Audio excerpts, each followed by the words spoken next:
하나님의 말씀 욥기서 18장 말씀입니다. 이제 빌닷이 두 번째 변론을 합니다. 수아 사람 빌닷이 대답하여 가로되 너희가 어느 때까지 말을 찾겠느냐 깨달으라. 그 후에야 우리가 말하리라. 결국 이 빌닷은 이제 직선적이고 파격적인 과격한 이런 말을 하는데요. 너희가 어느 때까지 말을 찾겠느냐 이렇게 말을 합니다. 왜냐하면 욥이 친구들을 책망했잖아요. 그래서 그것을 강하게 이제 비난조로 욥을 대적하는 그런 말입니다. 그만두라, 그 말을 그만두라는 것입니다. 어찌하여 우리를 짐승으로 여기며 부정하게 보느냐. 이것은 욥이 끝까지 해결치 않고 쓸데없는 고집을 부리고 도리어 자기가 선의의 조언을 구하는 이제 친구들을 경멸하는 자다. 그래서 욥을 이렇게 말한다는 것이죠. 결국 빌닷은 욥의 현실적 필요를 세심하게 배려하기보다는 자신의 명성이 실추될까 봐 두려워서 이런 말을 한다고 볼 수가 있습니다. 왜냐하면은 자기들을 짐승이라고 생각했다는 것이죠. 욥이 소발에게 변론하던 중에 12장 7절에 짐승에게 물어보라 이런 표현을 했잖아요. 이 표현은 친구들을 멸시해서 한 말이 아니고 다른 짐승들조차도 하나님의 주권에 복종해서 생명을 보존하고 있다는 사실을 배우라는 이런 뜻으로 했는 말인데 빌닷은 욥이 자기들을 짐승으로 여기며 부정하게 본다고 생각해서 분노하는 것입니다. 그래서 빌닷의 말이 자신이 분별력과 온유함이 결여된 자라는 것을 여기서 이렇게 나타내는 그런 빌닷의 어리석음을 여기서 나타낸다고 볼 수가 있습니다. 너 분하여 스스로 찢는 자야, 너를 위하여 땅이 버림을 당하겠느냐? 바위가 그 자리에서 옮기겠느냐? 욥이 의롭고 무죄한 가운데 고난을 당하고 있다고 이제 고뇌하며 변론하는 모습을 여기서 염두에 두고 한 말입니다. 그래서 이제 자신의 옷을 찢고 이게 슬플 때 표현하는 이런 그런 표현인데요. 스스로 찢는 자야 이렇게 비난을 하죠. 너를 위하여 땅이 버림을 당하겠느냐. 이것은 땅을 견고히 세우시고 바위를 땅에 고정시키신 분은 하나님인데 자연의 법칙을 너가 무시하느냐. 변개될 수 없다. 자연의 법칙이. 그러니까 어느 누구도 이 하나님의 법칙에는 변개될 수 없다. 죄를 지었으면 반드시 벌을 받는다. 이런 뜻입니다. 악인의 빛은 꺼지고 그 불꽃은 빛나지 않을 것이요. 빛, 불꽃 이것은 악인이 누리는 이제 번영을 여기서 상징하는데 악인은 잠시 번영을 누리는 것 같지만 결국 망할 것이다. 욥 너도 이렇게 고난을 받는 것 당연한 것이다. 이런 말이고요. 그 장막 안의 빛은 어두워지고 그 위의 등불은 꺼질 것이요. 장막은 사람이 사는 생활 터전이잖아요. 장막 안의 빛이 꺼진다. 번영, 부귀 이것을 상징합니다. 다 없어진다. 악인은 결국 멸망할 것이다. 이것을 여기서 나타내는 말씀이고요. 그 강한 걸음이 고나여지고 그 베푼 꾀에 스스로 빠질 것이니 악인이 멸망한다. 연약해지고 쇠하여진다. 이렇게 말합니다. 그래서 여호와를 앙망하는 자는 새 힘을 얻지만 악인들은 멸망할 것이다. 이렇게 말씀합니다. 그래서 사람이 무엇을 심든지 그대로 거둔다. 심은 대로 거둔다. 공의의 하나님께서 사악한 자, 악한 자는 반드시 멸망시키실 것이다. 이런 말씀입니다. 이는 그 발이 스스로 거문에 들어가고 얼른 줄을 밟으며 악인의 종국이 멸망, 사망으로 끝난다는 그런 뜻을 말하고요. 그 뒷발꿈치는 창에 치이고 그 몸은 올무에 얽힐 것이며 이 창이라는 것은 덫입니다. 결국은 발꿈치가 잡힌다. 악인은 멸망받을 것이다. 이것을 암시하는 말씀이고요. 그를 동일줄이 땅에 숨겼고 그를 빠뜨릴 함정이 길에 베풀렸으며 결국 악인의 가는 길 도처마다 멸망케 하는 요소가 도사리고 있기 때문에 도무지 피할 수 없다는 이런 뜻이고요. 무서운 것이 사방에서 그를 놀래고 그 뒤를 쫓아올 것이며 악행을 도모하는 자는 항상 두려움, 양심의 가책 때문에 쫓아오는 자가 없어도 늘 쫓기는 심령의 직면이 있다. 이것을 여기서 나타내는 말씀이고요. 그 힘은 기근을 인하여 쇠하고 그 곁에는 재앙이 기다릴 것이며 결국 재앙이 기다린다. 악인은 반드시 쇠할 것이다. 이런 말씀이고요. 그의 백체가 먹히리니 곧 사망의 장자가 그 지체를 먹을 것이며, 결국 그의 백체라는 것은 피부의 부분들입니다. 병에 의해서 이제 먹혀진다. 피부병에 의해서. 그리고 온몸이 피부병으로 덮여있는 악창으로 고통당하는 욥을 겨냥해서 하는 말입니다. 사망의 장자 이렇게 표현하죠. 욥의 자식들이 죽었잖아요. 그래서 이렇게 욥을 이렇게 비방하고 있습니다. 그가 그 의뢰하던 장막에서 뽑혀서 무덤의 왕애로 잡혀가고, 이제 악인이 자기 나름대로 안전책을 구해보지만 결국 죽음 앞에 속수무책이다, 이런 뜻입니다. 그래서 욥의 자식들이 죽음을 당한 것에 대해서 비방을 하고 있습니다. 그에게 속하지 않는 자가 그 장막에 거하리니 유황이 그 처소에 뿌려질 것이며, 멸망받은 악인의 처소, 다시는 사람이 살지 못하도록 항폐게 된다, 심판받았다, 이런 것을 암시하는 말씀이고요. 아래서는 그 뿌리가 마르고 위에서는 그 가지가 찢길 것이며 악을 행한 자는 멸망한다. 식물의 비유를 통해서 욥의 전 가족이 멸망당할 것이다. 가족의 생존의 근원이 되는 뿌리, 욥 자신뿐만이 아니라 그 뿌리에서 나온 가지, 자손들까지 온전히 멸망당했다, 이것입니다. 그의 기념이 땅에서 없어지고 그의 이름이 거리에서 전함이 없을 것이며, 여기서 보시면은 고대 건동에서는 인생의 최대의 비극이 후손이 없는 것입니다. 그 이름이 후손들에게 기억되지 못하고 잊혀버리는 것, 이것이고 후손이 많다는 것, 후손에게 기억된다는 것을 가장 큰 축복으로 여겼다는 것이죠. 그래서 의인의 길은 기억되고 악인의 이름은 철저히 망각된다, 이런 위치로 이제 욥 너는 악인이다, 이렇게 비방하는 것이고요. 그는 강명중에서 흑암으로 몰려 들어가며 세상에서 쫓겨날 것이며, 악인이 세상의 밝은 곳에서 죽임을 당해서 엄부의 어두운 곳으로 쫓겨가게 될 것이다, 이것을 말하는 것이고요. 그는 그 백성 가운데서 아들도 없고 손자도 없을 것이며 그의 거하던 곳에는 한 사람도 남은 자가 없을 것이라. 결국 후손이 없다는 것입니다. 도중에 후손이 끊긴 불행을 당한다, 하나님의 심판을 당한다, 이런 의미고요. 그의 날을 인하여 뒤에 오는 자가 앞선 자의 두려워하던 것 같이 놀라리라. 그의 날, 악인의 심판받는 멸망의 날을 뜻하는 것이고요.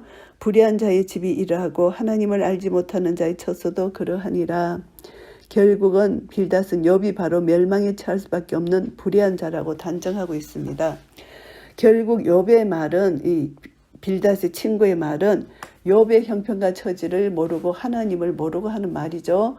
욥이 빌닷이 한 말은 악인은 멸망받는다는 것은 성경적인 가르침입니다. 그런데 욥이 악인이 아닌데 빌닷이 욥을 잘못 오해하고 하나님의 연단의 기간을 거쳐야 되는 욥, 하나님의 뜻을 모르고 그냥 욥을 비방정죄하는 것은 잘못된 것이다. 이것을 우리가 알아야 된다는 것이고, 빌닷이 한 이 말, 공의의 심판을 하시는 하나님은 성경적인 것이고 악인은 반드시 멸망한다는 것, 이것도 성경적인 말씀입니다. 1절부터 4절까지는 욥을 책망하는 빌닷입니다. 엘리바스에 대한 욥의 긴 답변이 16, 17장에 나오잖아요. 이것을 통해서 보면은 빌닷이 몹시 격분했어요. 욥을 개인적으로 비난하는 이제 그 변론 초반부에서 이제 해당하는데요. 욥이 엘리바스의 두 번째 충고에 귀를 기울이지 않고 오히려 건방진 말투로 이제 비난했잖아요. 그러자 빌닷은 욥을 악인으로 단정하고 책망으로 계속 두 번째 변론을 전개하고 있습니다. 그래서 빌닷이 욥의 말을 길게 하는 자라고 비난하고 있습니다. 엘리바스 자신의 이제 두 번째 변론 서두에서 했던 동일한 것으로 빌닷은 욥이 장황하게 변론을 꼬집어서 욥을 너무 말을 많이 한다. 그래서 친구들이 촉구하는 회개에는 관심이 없고 오히려 자신의 지혜를 자랑하고 결코 자신이 죄를 범하지 않았다, 욥의 태도를 이렇게 비난하고 있습니다. 그래서 욥의 긴 답을 구참 변명이라고 일축하면서 욥을 죄인으로 단정하고 말이 너무 많다는 것입니다. 그래서 빌닷은 욥이 깨닫지 못하고 있다 책망하고 있습니다. 그래서 빌닷은 자기 자신이 갖고 있는 인과응보의 법칙으로만 욥이 당하고 있는 고난을 이해하려고 했기 때문에 전통주의로 이렇게 고집했기 때문에 욥을 이해할 수 없고 계속 정죄만 하는 것이죠. 그래서 욥을 거만한 멸시자라고 책망합니다. 짐승에게 물어보라 이 말을 가지고 오해를 한 것이죠. 그래서 빌닷은 욥을 자신이 분노로 고통당하고 있다 이렇게 꾸짖는 것입니다. 너가 악인이기 때문에 하나님께서 이 고통을 주셨다.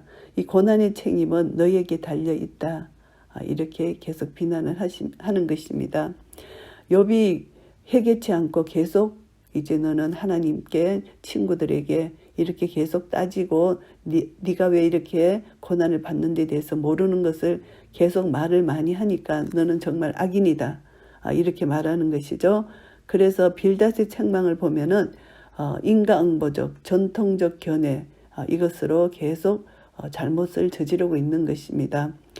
그래서 자신의 고집을 계속 주장하는 것 그리고 다른 사람을 이해하지 않는 것 이것은 배타적인 신앙인의 모습을 우리가 볼 수가 있습니다.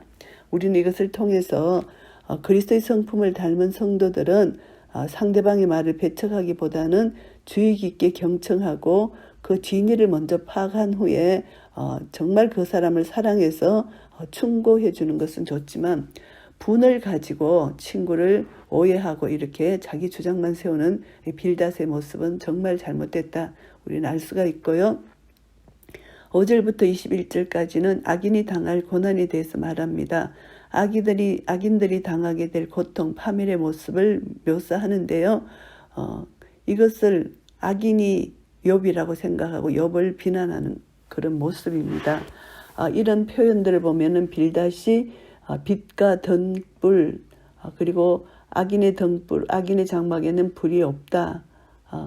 그래서 너희들은 멸망한다 이렇게 말하는 것이죠. 그래서 욥의 상황을 염두에 두고 계속 욥을 비방하고 있습니다. 그래서 악인에게는 이제 장자가 없다, 다 죽는다, 참혹한 질병을 당할 것이다, 아들도 없고 손자도 없을 것이다. 그래서 빌닷은 욥에게 닥친 재난을 악인이 당한 징벌과 동일선상에 놓고 계속 욥은 불의한 자다, 악인이다 이것을 강조하는 것입니다. 그래서 불의한 집은 이런 것이다. 절대 불의한 자는 후손이 없다. 이것을 강조하는 것이잖아요. 이것을 보면서 우리는 악인의 삶이 형통하고 번영한다 할지라도 이건 여근한 것이 아니고 이것은 등불, 금세 꺼져버리는 영원히 사라질 것에 불과하다. 이것은 맞는 말씀입니다. 하나님 말씀에 비춰서 맞는 말씀이고 악인이 패망한다는 빌닷의 이론은 공의로우신 하나님께서 심판주 되신다는 것을 근거해서 장차 심판의 날에 각자의 행위대로 보응하고 상벌을 받는다는 거 맞는 말씀입니다. 그런데 이 말씀을 욥에게 적용하는 것이 잘못됐다는 것입니다. 욥은 지금 악인이기 때문에 이 심판을 받는 것이 아니기 때문입니다. 그래서 하나님을 제대로 알지 못하고 욥의 상태를 제대로 알지 못하고 자기가 그냥 안다는 것으로 인과응보적으로 전통주의로 이렇게 남을 정죄하고 비방하는 것은 잘못됐다. 우리는 이것을 교훈을 받아야 됩니다.